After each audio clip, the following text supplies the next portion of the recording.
Audiolibros en Latino presenta Un cantar por 6 peniques, por Agatha Christie. Sir Eduardo Palliser K.C. vivía en el número 9 del pasaje Reina Ana. El pasaje Reina Ana es un callejón sin salida. En el mismo corazón de Westminster tiene un ambiente de paz como de otros tiempos muy alejados del tumultuoso siglo XX y muy de acuerdo con la personalidad de Sir Eduardo Palliser.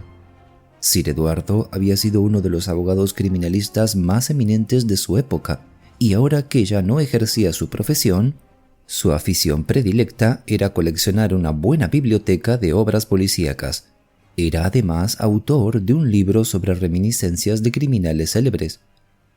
Aquella tarde, Sir Eduardo hallábase sentado delante de la chimenea de su biblioteca, saboreando un excelente café negro y entregado a la lectura de una obra de Lombroso. Unas teorías muy ingeniosas, pero muy pasadas de moda. La puerta abrióse casi sin hacer ruido, y su criado avanzó sobre la mullida alfombra murmurando discretamente: «Una joven desea verle, señor». «¿Una joven?» Sir Eduardo estaba sorprendido. Aquello era algo que se salía del curso normal de los acontecimientos. Luego reflexionó que podía tratarse de su sobrina Ethel, pero no, en este caso Armour se lo hubiera dicho. Le preguntó con cautela: «¿No le ha dado su nombre?» «No, señor, pero dijo que estaba segura de que usted la recibiría». «Hágala pasar», dijo Sir Eduardo Palliser agradablemente intrigado. Una joven alta, morena, de unos 30 años, que vestía un traje de chaqueta negro y un sombrerito del mismo color, se acercó a Sir Eduardo con la mano extendida y expresión de reconocimiento. Armour retiróse, cerrando la puerta tras sí. «Sir Eduardo, me conoce, ¿verdad? Soy Magdalena Vaughan». «Vaya, claro». Estrechó calurosamente la mano que le tendía. Ahora la recordaba perfectamente. Aquel viaje que hizo desde América en el Siluric. Aquella encantadora criatura, porque entonces ella era poco más que una niña. Recordaba haberse enamorado, con la discreción de un hombre de mundo ya mayor. Ella era tan adorable, tan joven, tan vehemente, tan llena de admiración y adoración por el héroe, lo preciso para cautivar el corazón de un hombre que rayaba en los 60. El recuerdo agregó un calor especial a su apretón de mano. «Ha sido muy amable viniendo a verme. Siéntese, por favor». Le acercó un sillón sin cesar de hablar mientras se preguntaba por qué habría venido. Cuando al fin terminó la charla intrascendente, se hizo un silencio. La joven abría y cerraba la mano que tenía sobre el brazo del sillón mientras humedecía sus labios. Al fin habló, bruscamente. «Sir Eduardo, quiero que usted me ayude». Él murmuró sorprendido. «¿Sí?»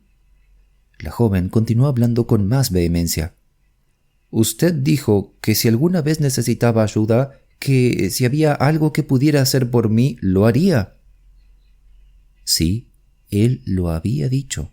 Son de esas cosas que se dicen siempre, sobre todo en el momento de la despedida. Recordaba incluso cómo se le quebró la voz al besar su mano. «Si hay algo que pueda hacer por usted, recuerde que le digo de corazón». Sí, se dicen esas cosas, pero qué pocas veces tiene uno que cumplirlas, y mucho menos después de, ¿cuántos? 9 o 10 años. La miró con presteza. Seguía siendo una joven atractiva, pero había perdido lo que para él resultaba encantador, aquella juventud impecable. Quizás ahora su rostro resultase más interesante. Un hombre más joven tal vez lo creyera así, pero Sir Eduardo estaba ya muy lejos de sentir aquella emoción cálida que sintiera al terminar de su viaje por el Atlántico. Su rostro adquirió una expresión de recelo y dijo en tono rápido: «Cierto, mi querida jovencita, estaré encantado de poder hacer lo que esté en mi mano, aunque dudo de que hoy en día pueda ya ayudar a nadie». Si se preparaba su retirada, ella no hizo el menor caso. Era de esas personas que solo pueden ver una cosa, y lo que veía en aquel momento era su propia necesidad, y dio por sentado que Sir Eduardo estaba dispuesto a ayudarla. «Estamos en un apuro terrible, Sir Eduardo». ¿Estamos? ¿Se ha casado usted? No, me refiero a mi hermano y a mí. Oh, y a William y Emilia también. Pero debo explicarme. Yo tenía una tía, la señora Crabtree. Quizás usted lo haya leído en los periódicos. Fue horrible. Murió asesinada. Ah. Un relámpago de interés iluminó el rostro de Sir Eduardo. Hará cosa de un mes, ¿verdad? La muchacha asintió. Bastante menos que eso. 3 semanas. Sí, lo recuerdo. Le golpearon en la cabeza en su propia casa y no pudieron coger al culpable. Magdalena Vaughan volvió a asentir. No le cogieron, ni creo que consigan cogerle nunca. Comprenda, puede que no exista tal hombre. ¿Qué? Sí, es horrible. En los periódicos no se ha publicado nada, pero eso es lo que cree la policía. Saben que nadie se acercó a la casa aquella noche. ¿Quiere decir que fue uno de nosotros 4? Tuvo que serlo. No saben cuál, ni nosotros tampoco. No lo sabemos. Y cada día nos miramos llenos de sospechas y recelos. Oh, si hubieran sido de fuera, pero no pudo ser. Sir Eduardo la miró cada vez más interesado. ¿Quiere decir que los miembros de la familia están bajo sospecha? Sí, eso es lo que quiero decir. La policía no lo ha dicho, naturalmente. Son muy educados y amables, pero han registrado la casa. Nos han interrogado a todos una y otra vez, y a Marta también. Y como no saben quién fue, están atados de pies y manos. Estoy tan asustada, tan asustada. Mi querida joven, vamos, sin duda exagera. No exagero, es uno de nosotros 4, tiene que serlo. ¿Quiénes son los 4 a que se refiere? Magdalena sentóse muy erguida y habló con más calma. Pues yo y Mateo. Tía Lily era tía abuela nuestra, era hermana de mi abuela. Vivíamos con ella desde que teníamos 14 años, ya sabe que somos gemelos. Y luego William Crabtree, que es sobrino e hijo de su hermana. Vivía allí también con su esposa Emilia. ¿Les mantenía ella? Más o menos. Él tiene algo de dinero propio, pero no es muy fuerte y tiene que vivir en casa. Es un hombre quieto y soñador. Estoy segura de que es imposible que él hiciera... Oh, es horrible que yo lo piense siquiera. Todavía estoy lejos de comprender la situación. Quizá no le importe hacerme un resumen de los hechos, si no le molesta mucho. Oh, no, quiero contárselo. Y todo lo recuerdo claramente todavía, con espantosa claridad. Habíamos tomado el té, ¿comprende? Y cada uno fue a sus ocupaciones. Yo a coser un poco, Mateo a escribir un artículo, hace un poco de periodismo. William a ocuparse de sus sellos. Emilia no quiso bajar a tomar el té. Se había tomado una aspirina y estaba descansando. Así que todos estábamos ocupados y entretenidos. Y cuando a las 7:30 Marta fue a servir la mesa para la cena, tía Lily estaba muerta. Tenía la cabeza, oh, es horrible, deshecha. Creo que encontraron el arma. Sí, fue un pisapapeles muy pesado que estaba siempre sobre la mesa junto a la puerta. La policía lo examinó para ver si encontraba huellas dactilares, pero no había ninguna. Había sido limpiado cuidadosamente. ¿Y su primera suposición cuál fue? Naturalmente pensamos que habría sido un ladrón. El escritorio tenía 2 o 3 cajones abiertos, como si el ladrón hubiera estado buscando algo. Claro que supusimos que había sido un ladrón. Y luego llegó la policía y dijeron que llevaba muerta por lo menos 1 hora. Y preguntamos a Marta quién había entrado en casa, y Marta dijo que nadie. Y todas las ventanas estaban cerradas por dentro y no daban muestras de haber sido forzadas. Y entonces empezaron a interrogarnos. Se detuvo respirando trabajosamente. Sus ojos asustados e implorantes buscaron los de Sir Eduardo. Por ejemplo, ¿quién se beneficia con la muerte de su tía? Eso es sencillo. Todos nos beneficiamos por igual. Dejó todo su dinero dividido en partes iguales entre nosotros 4. ¿Y a cuánto asciende su fortuna? El abogado nos dijo que quedarían 80.000 libras después de pagar los derechos del Estado. Sir Eduardo abrió los ojos con ligera sorpresa. Es una suma considerable. Usted conocía, supongo, el total de la fortuna de su tía. Magdalena meneó la cabeza. No, fue una sorpresa para todos. Tía Lily tenía siempre mucho cuidado con el dinero. Solo tenía una criada y hablaba siempre de economía. Sir Eduardo asintió con aire pensativo y Magdalena se inclinó un poco hacia adelante. Me ayudará usted, ¿verdad? Sus palabras fueron una sorpresa desagradable para Sir Eduardo, que en aquel momento ya iba interesándose por la historia. Mi querida joven, ¿qué puedo hacer yo? Si desea consejo legal, ¿puedo darle algún nombre? Ella le interrumpió. Oh, yo no quiero nada de eso. Quiero que me ayude personalmente, como amigo. Es usted muy amable, pero... Quiero que venga a nuestra casa, quiero que haga preguntas, quiero que vea y juzgue por usted mismo.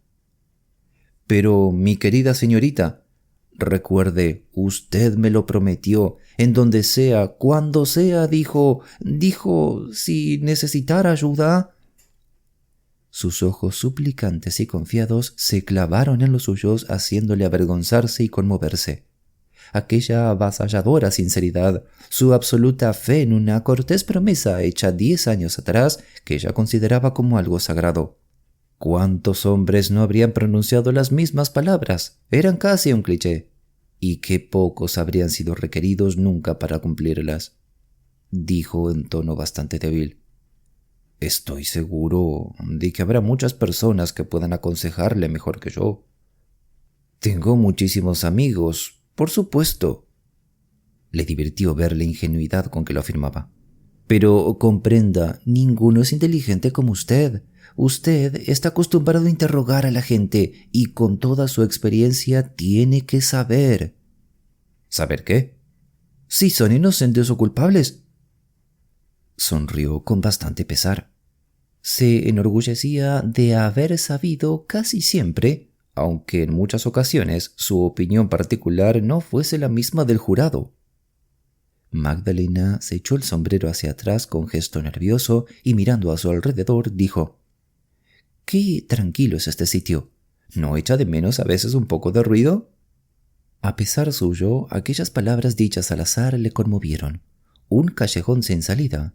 Sí, pero siempre hay un medio de salir, por el mismo que se ha entrado. Se vuelve al mundo. Una fuerza impetuosa y juvenil le invadió. Su sencilla confianza afectó la parte mejor de su naturaleza y la clase de su problema al criminalista innato que había en él. Deseaba ver a aquellas personas de quien le hablaba. Lo deseaba para formar su propio juicio. Le dijo: «Si está realmente convencida de que puedo serle útil, pero no le garantizo nada». Esperaba que le abrumara su gratitud, pero lo tomó con mucha calma. «Sabía que lo haría. Siempre le he considerado un verdadero amigo. ¿Quiere venirse conmigo ahora?» «No, creo que lo mejor será que mañana vaya a hacerle una visita. ¿Quiere darme el nombre y la dirección del abogado de la señorita Crabtree? Quiero hacerle unas cuantas preguntas». Ella se lo anotó en un papel y luego se puso en pie y dijo con cierta timidez: «Yo le estoy muy agradecida. Adiós». «¿Y su dirección?» «¡Qué tonta soy! Paseo Palatino 18, Chelsea». Eran las 3 de la tarde siguiente cuando Sir Eduardo Palliser se aproximaba al número 18 del Paseo Palatino con su paso sobrio y mesurado. En aquel intervalo había averiguado varias cosas. Fue aquella mañana a Scotland Yard, donde el ayudante del comisario era muy amigo suyo, y se entrevistó también con el abogado de la difunta señorita Crabtree. Como resultado, tenía una visión más clara del asunto. La disposición que la señorita Crabtree hizo de su dinero fue bastante peculiar. Nunca utilizó el libro de cheques. En vez de eso, tenía la costumbre de escribir a su abogado y pedirle cierta cantidad en billetes de 5 libras. Casi siempre pedía la misma suma, 300 libras 3 veces al año. Ella misma iba a recogerla en un coche, pues consideraba que este era el único medio seguro de transporte. A Aparte de esto, nunca abandonaba su casa. En Scotland Yard, Sir Eduardo averiguó que la cuestión económica de la señorita Crabtree había sido revisada cuidadosamente. La difunta había estado casi a punto de solicitar una nueva cantidad de dinero. Sin duda, las anteriores 300 libras habían sido gastadas o casi liquidadas, pero esto no pudo saberse con exactitud. Repasando los gastos de la casa, se puso de relieve enseguida que los gastos de la señorita Crabtree por trimestre no llegaban ni con mucho a las 300 libras. Por otra parte, ella tenía la costumbre de enviar billetes de 5 libras a sus amigos o parientes necesitados. Y el punto discutible era si en el momento de su muerte había mucho dinero o poco dinero en la casa. No se encontró ni un céntimo. Y era este punto en particular el que ocupaba la mente de Sir Eduardo mientras avanzaba por el paseo palatino. La puerta de la casa, que no tenía sótano, le fue abierta por una mujer de edad, menuda y de mirada despierta. La introdujo en una doble habitación situada a la izquierda del reducido vestíbulo, y allí acudió Magdalena. Con mayor claridad que antes, vio en su rostro las huellas de la tensión nerviosa. «Me dijo usted que hiciera preguntas, y a eso he venido», le dijo Sir Eduardo sonriente mientras le estrechaba la mano. «Ante todo deseo saber quién fue el último en ver viva a su tía y la hora exacta en que eso sucedió». «Fue después del té, a las 5. Marta fue la última que la vio. Aquella tarde había estado pagando las cuentas y llevó a tía Lily el cambio y las facturas». «¿Tiene confianza en Marta?» «Oh, absoluta. Llevaba con tía Lily creo que unos 30 años. Es honrada como la que más». Sir Eduardo asintió. «Otra pregunta. ¿Por qué tuvo que tomarse una aspirina su prima, la señora Crabtree?» «Pues porque le dolía la cabeza». «Naturalmente, pero ¿había alguna razón especial para que le doliera?» «Pues, en cierto modo sí. Durante la comida hubo una escena. Emilia es muy excitable y extraordinariamente sensible, y ella y tía Lily discutían a veces». «¿Y discutieron durante la comida?» «Sí.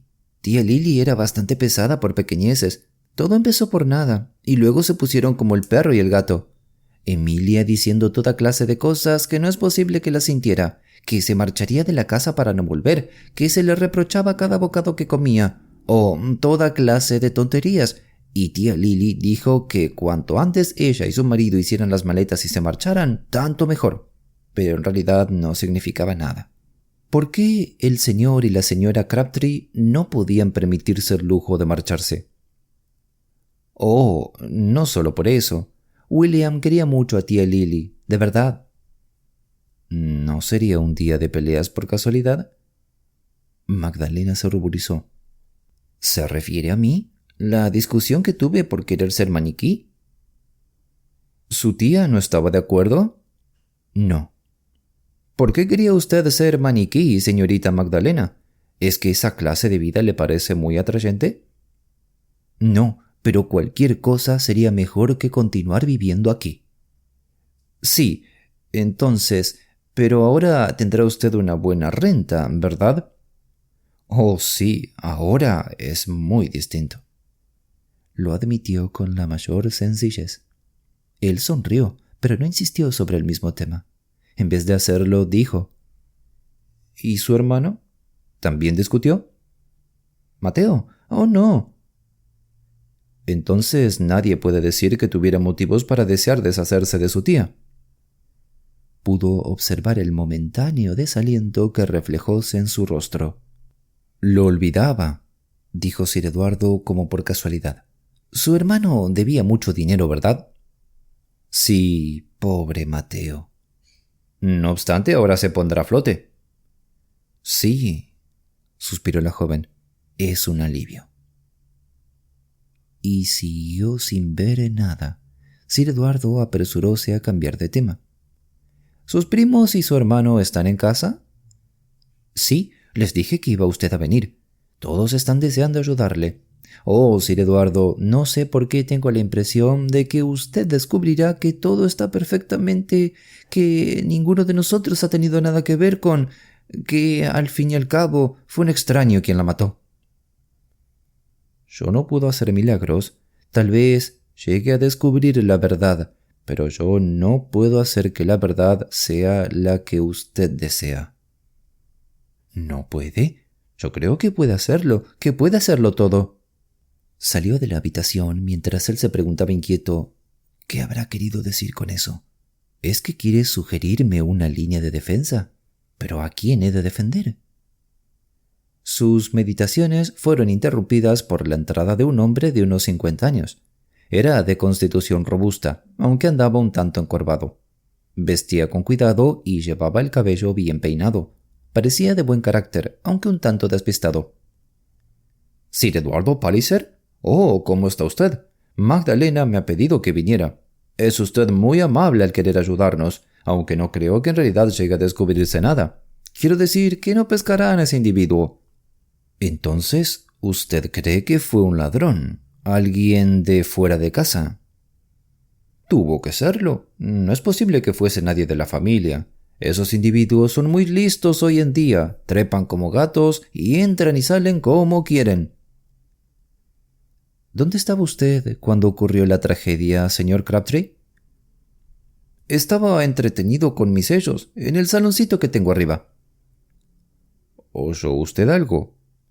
No, pero no acostumbro a oír nada cuando estoy abstraído. Es una tontería de mi parte, pero es verdad.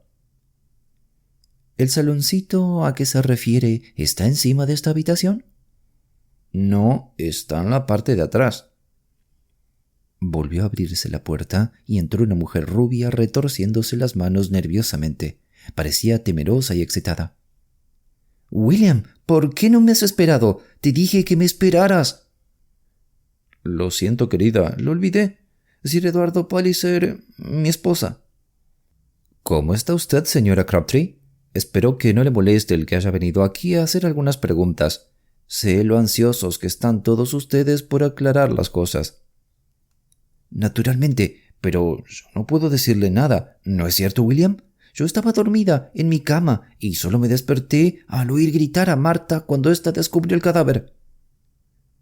Continuó retorciéndose las manos. «¿Dónde tiene usted su habitación, señora Crabtree?» «Encima de esta, pero no oí nada. ¿Cómo quiere que lo oyera si estaba dormida?» No pudo sacarla de aquí, no sabía nada, no había oído nada, estaba durmiendo, y lo repetía con la obstinación de una mujer asustada. No obstante, Sir Eduardo sabía muy bien lo que aquello podría significar, que fuese la pura verdad. Al fin se disculpó, diciendo que deseaba hacer algunas preguntas a Marta. William Crabtree se ofreció para acompañarle a la cocina. En el recibidor, Sir Eduardo casi tropieza con un hombre joven, alto y moreno, que se dirigía a la puerta principal. ¿Es usted el señor Mateo Vaughan? Sí, pero escuche, no puedo entretenerme, tengo una cita. ¡Mateo! Era la voz de su hermana llamando desde lo alto de la escalera. ¡Oh, Mateo, me prometiste! Lo sé, hermanita, pero no puedo. Tengo que encontrarme con un individuo. Y de todas formas, ¿de qué sirve hablar una y otra vez de lo mismo? Ya tuvimos bastante con la policía. Estoy harto de toda esta comedia. La puerta se cerró con estrépito. Mateo Vaughan acababa de marcharse. Sir Eduardo fue acompañado hasta la cocina. Marta estaba planchando y se interrumpió sosteniendo la plancha en la mano. Sir Eduardo cerró la puerta a sus espaldas. «La señora Vaughan me ha pedido que le ayude», le dijo. «Espero que no tendrá inconveniente que le haga algunas preguntas». Ella le miró y luego meneó la cabeza. «No fue ninguno de ellos, señor. Sé lo que está pensando, pero se equivoca. Son las personas mejores del mundo». «No me cabe la menor duda, pero el que lo sean no representa ninguna prueba para nosotros, ¿comprende?» «Tal vez no, señor. La ley es algo extraña. Pero hay pruebas, como usted dice, señor. Ninguno de ellos puede haberlo hecho sin que yo me enterase». Pero... Sé lo que me digo, señor. Mire, escuche esto. Esto era un crujido que sonó encima de sus cabezas. La escalera, señor. Cada vez que sube o baja alguien, cruje de manera lastimosa. No importa lo despacio que uno vaya. La señorita Crabtree estaba acostada en su cama, y el señor Crabtree entretenido en sus dichosos sellos. La señorita Magdalena estaba arriba también cosiendo a máquina, y si alguno de ellos hubiera bajado la escalera, lo hubiese sabido, y no bajaron. Habló con tal seguridad que impresionó al abogado, haciéndole pensar. Una buena testigo, de las que convencen. ¿Pudo usted no darse cuenta? Sí, lo hubiera notado aún sin fijarme, por así decir, como usted se da cuenta cuando se cierra una puerta y sale alguien. Sir Eduardo aseguró su posición. Usted responde por 3 de ellos, pero queda el cuarto. ¿Estaba también arriba Mr. Vaughan? No, estaba en ese cuartito de la planta baja, esa puerta de ahí al lado, y escribía a máquina. Se oye perfectamente desde aquí. Su máquina no cesó de funcionar ni un momento, ni un solo momento, señor, puedo jurarlo. Un ruido bastante impertinente, vaya si lo es, y desde luego inconfundible. Sir Eduardo hizo una pausa. Fue usted quien la encontró, ¿verdad? Sí, señor. Estaba tendida en el suelo con el cabello empapado en sangre, y nadie oyó el menor ruido debido al teclear de la máquina del señorito Mateo. Tengo entendido que usted asegura que nadie entró en la casa. ¿Cómo iban a entrar sin que yo lo supiera? El timbre suena aquí, y solo hay una puerta. La miró de hito en hito. ¿Quería usted mucho a la señorita Crabtree? Una expresión de cálido afecto, auténtico, inconfundible, apareció en su rostro. Sí, señor, vaya si la quería, porque la señorita Crabtree... Bueno, ahora voy saliendo adelante y no me importa decirlo. Cuando yo era joven me vi en un apuro, señor, y la señorita Crabtree se puso a mi lado, y cuando todo pasó volvió a tomarme a su servicio. Hubiera dado la vida por ella, vaya si lo hubiera hecho. Sir Eduardo conocía cuando una persona era sincera, y Marta lo era. Entonces, que usted sepa, nadie entró por la puerta. Nadie pudo haberlo hecho. He dicho que usted sepa. Pero si la señorita Crabtree hubiera estado esperando a alguien y le hubiese abierto la puerta ella misma... Oh, Marta pareció sorprendida. Supongo que eso sí es posible, le preguntó Sir Eduardo. Es posible, sí, pero no muy probable. Quiero decir... Evidentemente estaba sorprendida. No podía negarlo y no obstante deseaba hacerlo. ¿Por qué? Porque sabía que la verdad era otra. ¿Sería eso? 4 personas en la casa, una de ellas culpable. ¿Quería Marta defender a aquella pandilla culpable? ¿Habría crujido la escalera? ¿Bajó alguien cautelosamente y Marta sabía quién era? Ella era honrada. De eso Sir Eduardo estaba convencido. Presionó este punto observándola. Supongo que la señorita Crabtree pudo hacerlo. La ventana de esta habitación da a la calle. Pudo ver quién esperaba desde la ventana y salir al recibidor para abrirle la puerta. Tal vez no quería que nadie viera a esa persona, fuese hombre o mujer. Marta parecía algo turbada. Al fin admitió de mala gana. Sí, puede que tenga razón, señor. No lo había pensado. Quizás esperase un caballero. Sí, es posible. Fue como si empezase a vislumbrar las ventajas de aquella idea. Usted fue la última que la vio, ¿verdad? Sí, señor, después de retirar el servicio de té. Le llevé los libros de cuentas y el cambio del dinero que me había dado. ¿Se lo entregó en billetes de 5 libras? En un solo billete de 5 libras, señor, dijo Marta extrañada. La cuenta no ascendía nunca más de 5 libras. Soy muy cuidadosa. ¿Dónde guardaba el dinero? No lo sé exactamente, señor. Yo diría que lo llevaba siempre encima, en su bolso de terciopelo negro. Pero claro está que podía guardarlo en alguno de los cajones de su dormitorio que estaban cerrados con llave. Era muy aficionada a encerrarlo todo, aunque siempre perdía las llaves. Sir Eduardo asintió. ¿Usted no sabe cuánto dinero tenía, me refiero, en billetes de 5 libras? No, señor, no puedo decir exactamente la cantidad. ¿Y no le dijo nada que pudiera indicarle que esperaba a alguien? No, señor. ¿Está bien segura? ¿Qué le dijo exactamente? Pues... Marta reflexionó. Dijo que el carnicero no era más que un bribón y un tramposo, que yo había comprado 1 libra más de té y que la señora Crabtree era una tonta porque no le gustaba la margarina. No le gustó una de las monedas de 6 peniques que le di de cambio, una de esas nuevas con hojas de roble. Dijo que era falsa y me costó mucho trabajo convencerla. Y dijo además que el pescatero le había enviado arenques en vez de pescadillas y que si yo se lo había dicho. Yo le dije que sí, y la verdad, creo que eso es todo, señor. El discurso de Marta proporcionó a Sir Eduardo una descripción detallada de la difunta mejor que ninguna otra, y dijo como por casualidad: Era una señora bastante difícil de comprender, ¿verdad? Un poco pesada, pero comprenda, la pobrecilla no salía a menudo, y estando todo el día encerrada, en algo había de entretenerse. Era impertinente, pero de buen corazón. Nunca se iba ningún mendigo de esta casa con las manos vacías. Es posible que fuese cargante, pero era una dama muy caritativa. Marta, celebro que por lo menos haya dejado una persona que la llore. La anciana sirvienta contuvo el aliento. ¿Quiere usted decir? Pero si todos la querían, en el fondo, de veras. Discutían con ella de vez en cuando, pero eso no significaba nada. Sir Eduardo alzó la cabeza. Se había oído un crujido arriba. Es la señorita Magdalena que baja.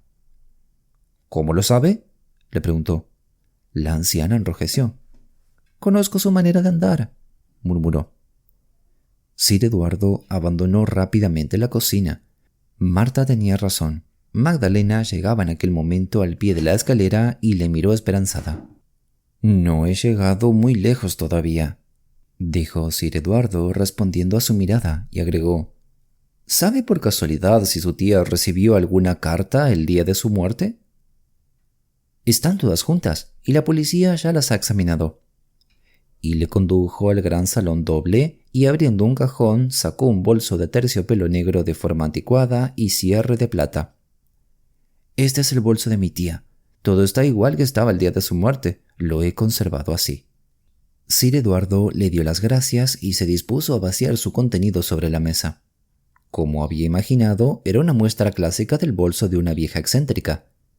Había algunas monedas de plata, 2 nueces, 3 recortes de periódico que hablaban de la caja de Joanna Southcott, un poema mal impreso sobre los sin trabajo, un almanaque, un pedazo grande de alcanfor, varios pares de lentes y 3 cartas, una de alguien llamada Prima Lucy, un recibo por la compostura de un reloj y una petición de dinero de una institución benéfica necesitada de socorro. Sir Eduardo lo revisó todo cuidadosamente. Luego volvió a meterlo en el bolso y se lo entregó a Magdalena para que lo guardase. Gracias, señorita Magdalena. Me temo que aquí no hay gran cosa. Se puso en pie y desde la ventana observó que se divisaba una buena vista de los escalones de la entrada, y entonces tomó la mano de Magdalena entre las suyas. ¿Se marcha usted? Sí. ¿Pero irá todo bien?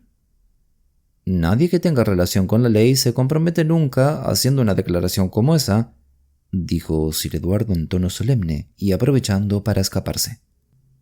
Avanzó por la calle perdido en sus pensamientos. El problema estaba allí bajo su mano y no lo había resuelto. Necesitaba algo, una pequeña cosa, solo para indicarle el camino. Una mano se posó en su hombro sobresaltándole. Era Mateo Vaughan, un tanto falto de aliento. «Le he estado siguiendo, Sir Eduardo. Quiero disculparme por mis modales de hace una hora, pero tengo el peor genio del mundo. Es usted muy amable al preocuparse por este asunto. Por favor, pregúnteme lo que quiera. Si hay algo que yo pueda hacer para ayudarle. De pronto, Sir Eduardo se irguió con la vista fija, no en Mateo, sino al otro lado de la calle. Algo extrañado, Mateo repitió: «¿Si puedo ayudarle en algo?» «Ya lo ha hecho usted, mi querido joven», dijo Sir Eduardo, «por haberme detenido precisamente aquí y haciendo fijar mi atención en algo que de otro modo me hubiera pasado por alto». Señaló al otro lado de la calle, donde había un pequeño restaurante. «¿Los 25 mirlos?», preguntó Mateo. «Exacto». «Es un nombre extraño, pero creo que dan bien de comer». «No correré el riesgo de probar el experimento», repuso Sir Eduardo, «estando más cerca de los días de su niñez que yo, mi joven amigo, probablemente recordará las canciones de cuna. Hay una clásica que dice, si no recuerdo mal, canta el canto de 6 peniques, del puñado de laurel, de los 24 mirlos cocidos en un pastel, etc. El resto no nos concierne». Y dio media vuelta. «¿A dónde va usted?», le preguntó Mateo Vaughan. «De nuevo a su casa, amigo mío». Caminaron en silencio, y Mateo Vaughan no cesaba de dirigir miradas de extrañeza a su compañero. Sir Eduardo, una vez en la casa, dirigióse a un cajón, cogió el bolso de terciopelo y lo abrió. Miró a Mateo y el joven abandonó la habitación de mala gana. Sir Eduardo vació la calderilla sobre la mesa. Luego asintió. Su memoria no le había fallado. Se puso en pie para hacer sonar el timbre y al hacerlo deslizó algo en la palma de su mano. Marta respondió a su llamada.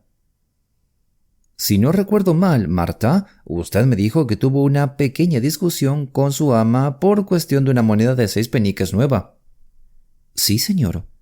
«Ajá, pero lo curioso es, Marta, que entre esta calderilla no hay ninguna moneda nueva de 6 peniques. Hay 2 de 6 peniques, pero las 2 son antiguas». Ella le contempló con extrañeza. «¿Comprende lo que eso significa? Alguien llegó a la casa aquella noche, alguien a quien su ama entregó 6 peniques. Yo creo que se los dio a cambio de esto».